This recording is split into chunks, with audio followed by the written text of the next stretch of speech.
Okay, this is to answer the question about the little game board and how I reconfigured it so that the actual cover was wider so that when you put it together you had a little more width for making the little game board. But I've already sent it to Eileen, so she actually has it, but this is what I did.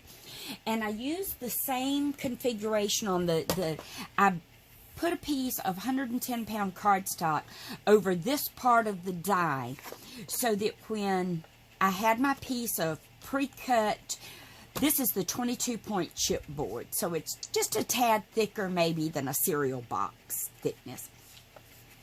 And what I did was I pre-cut my pieces down to 5.5 inches by 7 inches because I knew by the time the die cut everything out, 5 by 7 pieces would be plenty big enough. So I just blocked this part, the binding section or the spine section, with the 110-pound cardstock, made my cuts to get my 2 cover pieces.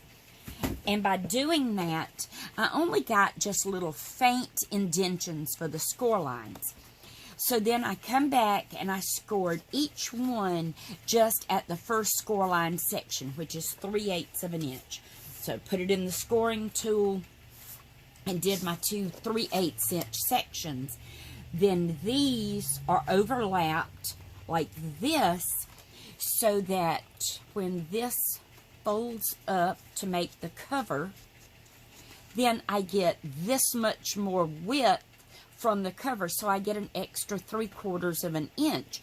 So if you don't need much in the way of a spine, that's a really good way to use this die and get even a wider cover on the book.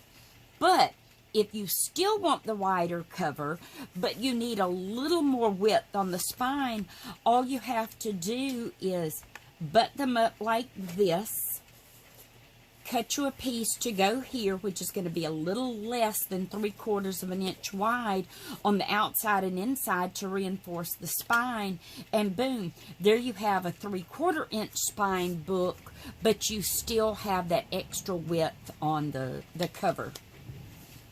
So I hope that helped answer those questions.